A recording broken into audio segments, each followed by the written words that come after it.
అశోకు, ఒక మన దేశంలో ఎన్నో దేవాలయాలు ఉన్నాయి కదా, ఒక్కొక్క దేవాలయానికి ఒక్కొక్క ప్రసిద్ధి, అంతే కదా. ఇప్పుడు అందరు దేవాలయాలు అందరూ వెళ్తూనే ఉంటారు, ఈ దేవాలయానికి వెళ్తారు, ఈ దేవాలయం వెళ్ళకూడదని వెళ్ళలేదు. కానీ ఒక దేవాలయానికి మాత్రం ఎంతమంది వస్తారో అసలు ఎవరికి లెక్క ఉండదు. అన్ని ప్రాంతాల నుంచి వస్తారు వాళ్ళు, వందలు వేలు అసలు. అంతేకాదు, వాళ్ళు వచ్చిన వాళ్ళు రూపాయి వేస్తారా, లక్ష వేస్తారా, కోటి వేస్తారా మనకు తెలియదు. కానీ హుండీ మాత్రం రోజుకి 6 సార్లు నిండిపోతుంది. తెలుసా నీకు ఆ హుండీ తీసేది? మరి అన్ని డబ్బులు ఎలాగ వస్తున్నాయి, ఇంతమంది ఎందుకు వస్తున్నారు అంటే వాళ్ళందరూ తెలివి తక్కువ వాళ్ళు కాదు కదా. వాళ్ళకి ఏదో కోరుకుంటారు, ఆ కోరిక అయిన తర్వాత వస్తారు కదా. అన్నీ అయిపోయిన తర్వాత వెంకటేశ్వర స్వామిని మొక్కుకుంటే ఆ పని జరిగి సంతోషంగా ఉన్న వాళ్ళు ఎంతోమంది ఉన్నారు. అంతేకాదు, అంతకంటే విచిత్రం ఏంటి చెప్తా నీకు. చాలా తప్పు పనులు చేసి ఆ వెంకటేశ్వర స్వామికి ముడుపులు కట్టి ఆ కోట్ వేసి నా పాపాలన్నీ పోయినాయి అనుకునే వాళ్ళు కూడా ఉన్నారు. వాడు 10 కోట్లు దొంగతనంగా ఏదో మోసం చేసి సంపాదిస్తాడు, 4 కోట్లు హుండీలో వేస్తాడు. మరి వాడి పాపం తగ్గిపోతుందా తగ్గదా మనకు తెలీదు. కానీ నువ్వు పాపం ఎందుకు చేస్తున్నావు అంటే వాడు చెప్పలేడు. కానీ గుళ్ళో డబ్బులు ఎందుకు వేస్తున్నావు అంటే చెప్తాడు, సార్ నాకు 10 కోట్లు వచ్చిందండి అందుకని 4 కోట్లు వేస్తానని. మరి ఆ 10 కోట్లు ఎలా సంపాదించినాడు కానీ వాడు చెప్పలేడు కూడా. ఎందుకంటే సరే మనం ఏమంటామంటే వాడి పాప పుణ్యాలు భగవంతుడు చూసుకుంటాడు, మనకు సంబంధం లేదు. సరే, నేను ఇవాళ చెప్పబోయేది ఏంటంటే వెంకటేశ్వర స్వామి యొక్క గొప్పతనం మనం చెప్పడానికి మనం ఎవరం కాదు, ఆయనకి బ్రహ్మాండంగా చెప్పడానికి లక్ష్మణ్ ఉన్నారు. అన్నమాచార్యులు గారు కొన్ని 100,000 కీర్తనలు రాశాడు ఆయన. మనకి తెలుసున్న ఆయన ఒక ఆయన ఉన్నారు, ఆయన విశ్వపతి అని. మన ఇంటికి రాలేదు కానీ మన ఇంటికి పుస్తకాలు కూడా పంపించారు ఆయన.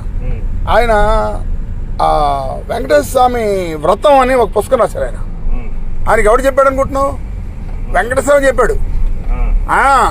నీకు ఆ పుస్తకం ఇస్తాను, నువ్వు ఆయనకి ఫోన్ చేస్తే ఆయన నీకు ఊరిని పంపిస్తాడు పుస్తకం. ఆయన డబ్బులు కమ్మడు, ఊరిని పంపిస్తాడు. సరే, ఇంతకు చెప్పొచ్చేసిందంటే ఆయనకి వెంకటేశ్వరం గమనించాడు. తర్వాత మన దీని పేరేంటి, మన సత్యనారాయణ వ్రతం లాగా 5 కథలు ఉంటాయి. అందులో ఒక కథ ఆయన చెప్పింది, ఒక కథ వశిష్ఠుడు చెప్పింది, ఒక కథ ఏమో విశ్వామిత్రుడు చెప్పింది, ఒకటి అగస్త్యుడు చెప్పింది, అలా ఉన్నాయి. సరే, ఆ పుస్తకం ఇస్తాను నీకు. ఇవాళ నేను చెప్పబోయేది ఏంటంటే ఆ వెంకటేశ్వర స్వామి గురించి ఎంత చెప్పినా కూడా తక్కువే. ఒకసారి నాకు ఫస్ట్ టైము ఫారెన్లో జాబ్ వచ్చింది. చాలా అంటే వెంకటేశ్వర స్వామి దర్శనం చేసుకోకుండా ఇండియా వెళ్ళడం అనేది అసలు అప్పుడు నాకు 1990లో అసలు మనస్కరించలేదు. ఎలాగా, బాంబేలో టీటీడీ దేవస్థానం ఉంది, ఆడికి వెళ్ళి ఏమండి ఎలా తిరుపతి ఎలా వెళ్ళాలి ఏంటి అది ఇది అనడానికి వెళ్ళాను. అప్పటికి జ్వరం, కొలాబా దగ్గర ఉంది, అది జ్వరంలో నడుచుకుంటూ వెళ్తే అక్కడ వెంకటేశ్వర స్వామి క్యాలెండర్ ఉంది. ఆ క్యాలెండరు మనకి మామూలు క్యాలెండర్ కాదు, ఇప్పుడు మన ఇంట్లో పెద్ద శ్రీ సాయిబాబా క్యాలెండర్, అలాంటి క్యాలెండర్ ఉన్నాయా, క్యాలెండర్ ఉన్నాయని అడిగాను. క్యాలెండర్ లేవండి, అయిపోయింది అన్నాడు. సార్ నేను ఫారెన్ వెళ్తున్నానండి, వెళ్ళేటప్పుడు వెంకటేశ్వర క్యాలెండర్ తీసుకెళ్దాం అనుకుంటున్నాను అన్నాను. సార్ మీరు ఫారెన్ వెళ్ళినా ఇండియాలో ఉన్న క్యాలెండర్ లేవండి అన్నారు. మరి ఎలాగా అనుకొని నేను ఇంక సర్లే తిరుపతి వెళ్ళాలంటే ఏంటండి అని అడిగాను అంటున్నాను. ఆయన అన్నాడు, తిరుపతి టికెట్ కొనుక్కున్నా కూడా దర్శనం దొరకడం కష్టం అండి, తుఫాను ఏదో వస్తున్నాయి కదా, ట్రైన్లు అన్నీ క్యాన్సిల్ అవుతున్నాయండి అన్నాడు. సరే, ఈ క్యాలెండర్ దొరకలేదు, అక్కడికి వెళ్ళడం కూడా కుదరలేదని చెప్పి ఆయన ఒకసారి సరే చూడండి సార్, పాతవి ఏమైనా చిన్న బొమ్మ ఉంటుంది వెంకటేశ్వర స్వామిది, చిన్న బొమ్మ ఉంటుంది కదా ఏదోను, అది అంటే ఆయన అన్నాడు, ఏంటండి ఇది ఏమన్నా అదేంటిది బేరమా అని చెప్పి లోపలికి వెళ్ళి ఎతికాడు. ఎతికితే ఒక పెద్ద క్యాలెండరు ఉంది, తీసుకొచ్చి ఇచ్చాడు. సార్ మీరు ఈ క్యాలెండర్ ఉందని మీరు లేదని చెప్పారు కదండి అన్నారు. నేను కూడా లేదని అనుకున్నానండి. ఈ పైన ఇలా కట్టేది తాడు ఉంటుంది కదా, ఆ తాడు ఊడిపోయింది. సో మరి అమ్మితే ఎవరన్నా తాడు లేదని కొనరు కదా అని ఎవరు పెట్టేశారండి. అందువల్ల నేను ఎప్పుడైతే వెళ్ళి ఎత్తుకనేది కనిపించింది అది అన్నారు. సార్ ఎంత ఇవ్వాలన్నాను. సార్ మీరు దగ్గర డబ్బులు తీసుకోండి, మీరు మళ్ళా వచ్చి 3 సార్లు అడిగితే కదా నేను చూసింది, ఇది ఎలాగో ఎవరు తీసుకోరు, మీరు తీసుకోండి డబ్బులు. ఆహా, దేవుడు మనకి డబ్బులు కూడా ఇవ్వక్కర్లేకుండా ఇచ్చాడు అనుకొని బయలుదేరి టికెట్ రిజర్వేషన్ లేదు, ఏమీ లేదు. తిరుపతి వెళ్ళాలి. తిరుపతి వచ్చాను, ఫ్లైట్లో వచ్చాను, ట్రైన్లో వచ్చాను, గుర్తులేదు నాకు. కాళహస్తి నుంచి ఎక్కడి నుంచో ట్యాక్సీ తీసుకొని వెళ్ళాను పైకి. ట్యాక్సీ వాడు అన్నాడు, సారు ఇవాళ అన్నీ క్లోజ్ అండి అన్నాడు. ఏంట్రా అన్నాను.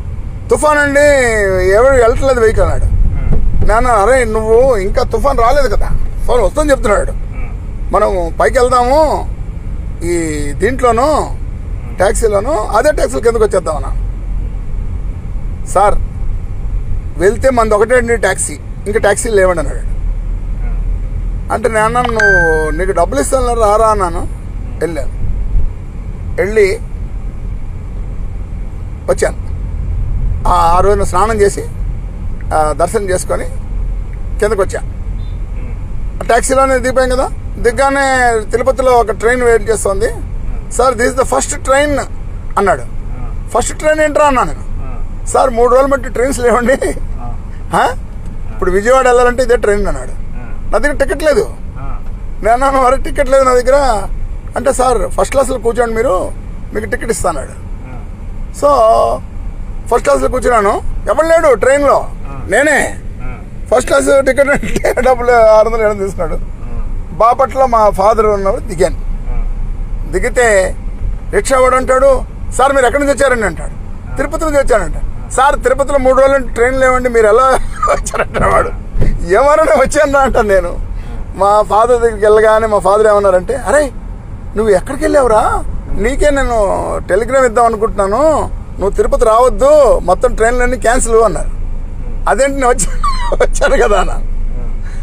విను, వెళ్ళి మా ఫాదర్తో మాట్లాడి టికెట్ అదే ప్రసాదం అది ఇచ్చి విజయవాడకి అదేంటిది ట్యాక్సీలో వెళ్ళి బాంబే ట్రైన్లో వెళ్ళిపోయా.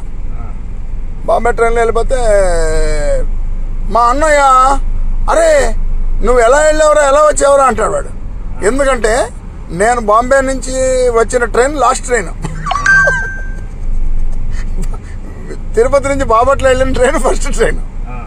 తుఫాన్ ఏం చేసింది, విశాఖపట్నం నుంచి మొదలయ్యి తిన్నగా వచ్చి విజయవాడ వచ్చి తిరుపతి వచ్చి తిరుపతి నుంచి గుంతకల్లు నుంచి బాంబే వెళ్ళింది.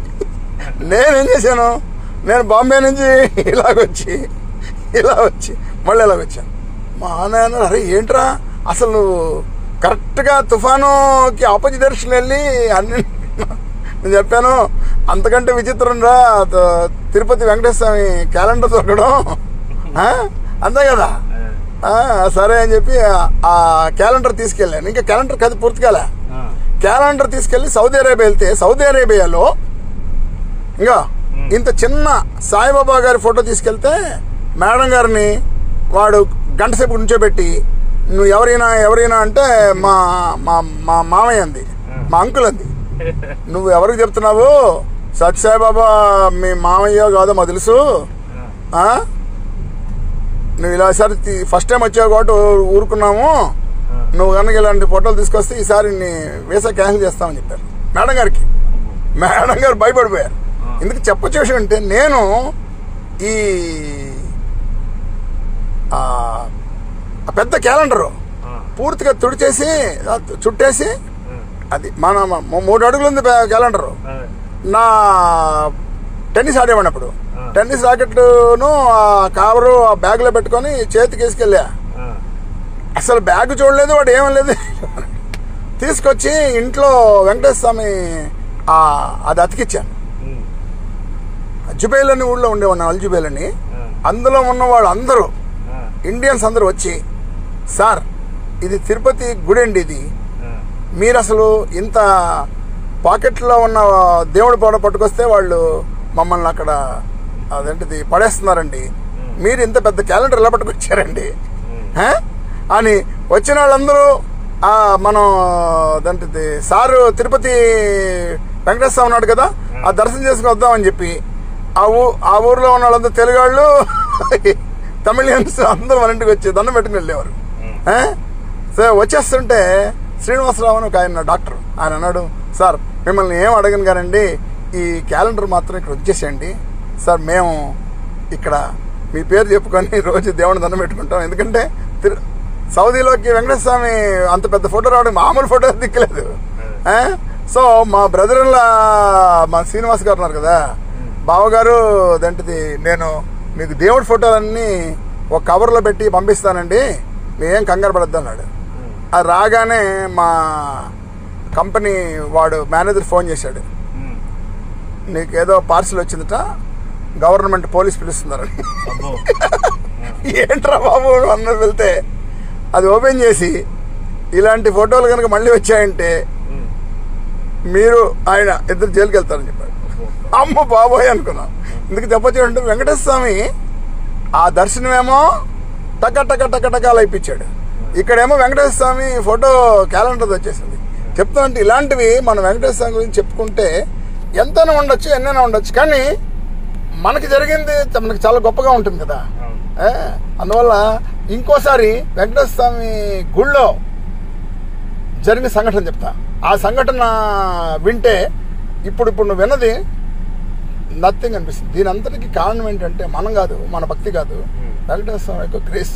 ఇప్పుడు నివాళ ప్రసాదం పట్టుకొచ్చావు కాబట్టి నీకు ఆ వెంకటేశ్వర స్వామి మహిమ తెలిస్తే ఎవరు ఏమన్నా ఇన్ని టెంపుల్స్ వాళ్ళు ముస్లిమ్స్ ముట్టుకున్నారు, ఈ టెంపుల్ ముట్టుకోవడానికి ధైర్యం కూడా లేకపోయింది. ఎందుకు లేకపోయింది? దానికి ఇంకా కథలు ఉన్నాయి, చాలా మంది చెప్తారు అనుకో, బట్ ఈసారి నెక్స్ట్ టైం చెప్తాను. ఇవాళకి ఇది సరేనా? ఓం నమో వెంకటేశాయ, అది సరే అయితే ఉంటాను.